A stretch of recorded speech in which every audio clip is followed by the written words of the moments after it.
क्या आपको पता है कि पुरी का विशाल समुद्र एक बार भगवान जगन्नाथ जी के मंदिर में घुसने वाला था और मंदिर को बचाने वाले सबसे ताकतवर हनुमान जी को खुद भगवान जगन्नाथ ने सोने की जंजीर से क्यों बांध दिया था? आइए जानते हैं इस अद्भुत पौराणिक कथा के बारे में। बहुत समय पहले की बात है। उड़ीसा के पवित्र पुरी शहर में भगवान जगन्नाथ जी का एक बहुत ही विशाल और भव्य मंदिर स्थित है। इस मंदिर की सुंदरता और यहाँ का शांत वातावरण दूर दूर से भक्तों को अपनी ओर खींचता है। इस भव्य मंदिर के बिल्कुल पास ही एक बहुत बड़ा, गहरा और नीला समुद्र है। समुद्र की लहरें दिन रात किनारे से टकराती रहती हैं और ऐसा लगता है जैसे वे भी भगवान की भक्ति में लीन हो। एक बार की बात है, उस विशाल समुद्र के मन में भगवान जगन्नाथ जी के साक्षात दर्शन करने की बहुत तीव्र इच्छा उत्पन्न हुई। समुद्र ने सोचा कि पूरी दुनिया भगवान के दर्शन करने आती है, तो मैं क्यों पीछे रहूं? दर्शन की इसी लालसा में समुद्र की लहरें अचानक से बहुत ऊंची उठने लगी। समुद्र अपना दायरा बढ़ाकर ये सोचकर मंदिर के बहुत पास आने लगा कि वो भी भगवान के गर्भगृह तक जाएगा और उनसे मिलकर आएगा। पानी का स्तर लगातार बढ़ता जा रहा था और समुद्र का पानी तेजी से मंदिर की दिशा में बढ़ने लगा। ये भयानक दृश्य देखकर मंदिर में दर्शन करने आए छोटे बच्चे, बुजुर्ग और सभी भक्त बहुत डर गए। जब भगवान जगन्नाथ जी ने ये सब देखा तो वे थोड़े चिंतित हो गए। उन्होंने सोचा कि अगर इस विशाल समुद्र का पानी मंदिर के अंदर आ गया तो पूरे मंदिर परिसर में पानी भर जाएगा और वहां मौजूद उनके सभी प्यारे भक्तों को बहुत परेशानी का सामना करना पड़ेगा। भगवान जगन्नाथ जी को तुरंत किसी ऐसे ताकतवर और भरोसेमंद रक्षक की जरूरत महसूस हुई जो समुद्र की इन विशाल लहरों को मंदिर में प्रवेश करने से रोक सके। समस्या का समाधान खोजते हुए भगवान जगन्नाथ जी को तुरंत अपने सबसे वीर और प्यारे भक्त हनुमान जी का स्मरण हुआ। उन्हें पता था कि इस कठिन काम को सिर्फ हनुमान जी ही पूरा कर सकते हैं। भगवान ने तुरंत अपने मन की शक्ति से हनुमान जी को एक संदेश भेजा। अपने प्रभु का बुलावा मिलते ही कुछ ही पल में आसमान के रास्ते उड़ते हुए वायु के वेग से हनुमान जी वहां पहुंच गए। हनुमान जी ने आते ही भगवान जगन्नाथ जी के सामने हाथ जोड़कर और अपना सिर झुकाकर बड़े आदर से पूछा कि हे प्रभु, आपने मुझे याद किया, कृपया मेरे लिए आज्ञा दें।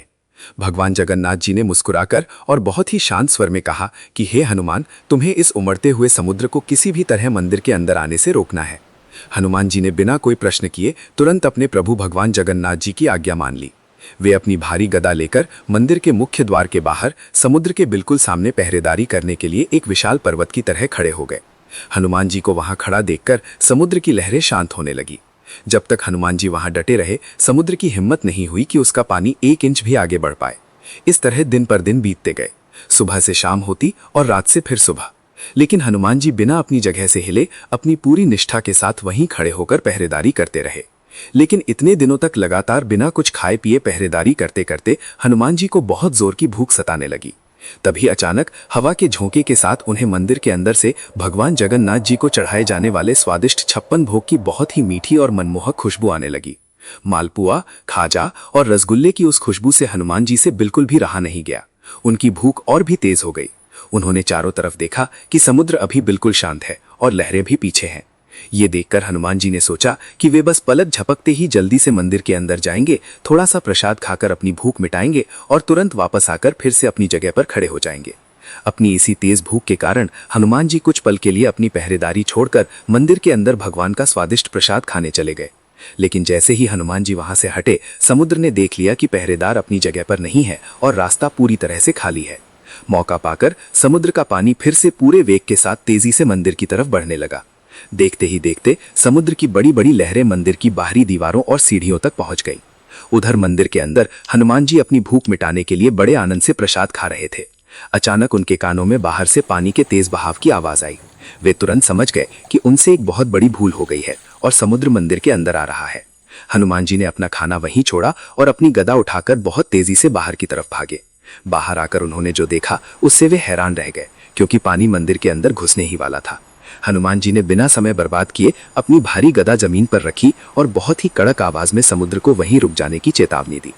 हनुमान जी का ये क्रोधित और शक्तिशाली रूप देखकर समुद्र तुरंत डर गया और वापस पीछे की ओर लौट गया। तभी हनुमान जी ने महसूस किया कि उनके ठीक पीछे कोई खड़ा है। जब उन्होंने मुड़कर देखा तो साक्षात भगवान जगन्नाथ जी वहां मौजूद थे। अपनी जिम्मेदारी बीच में छोड़ने के कारण हनुमान जी को बहुत शर्मिंदगी महसूस हुई। उन्होंने अपना सिर नीचे झुका लिया और हाथ जोड़कर माफी मांगते हुए कहा कि हे प्रभु, मुझे बहुत तेज भूख लगी थी और आपके प्रसाद की खुशबू के कारण मैं खुद को रोक नहीं पाया। मुझसे बहुत बड़ी गलती हो गई है, कृपया मुझे क्षमा कर दें। भगवान जगन्नाथ जी अपने प्रिय भक्त की ये मासूम बात सुनकर मुस्कुराने लगे। उन्होंने बहुत ही प्यार से कहा कि हे हनुमान, अगर तुम अपनी भूख मिटाने के लिए ऐसे ही बार बार मंदिर के अंदर चले जाओगे तो ये समुद्र तो किसी भी दिन मंदिर में प्रवेश कर जाएगा और मेरे भक्तों को नुकसान पहुंचाएगा। इसलिए अब मुझे इसका कोई पक्का उपाय करना होगा। इसके बाद भगवान जगन्नाथ जी ने अपने जादुई प्रभाव से सोने की एक बहुत ही सुंदर और मजबूत जंजीर निकाली और उससे हनुमान जी के एक पैर को वहीं बांध दिया। भगवान जगन्नाथ जी ने मुस्कुराते हुए हनुमान जी से कहा कि मैंने प्यार की इस जंजीर से तुम्हें इसलिए बांधा है ताकि तुम अपनी इस जगह से कहीं और न जा सको और मंदिर सुरक्षित रहे।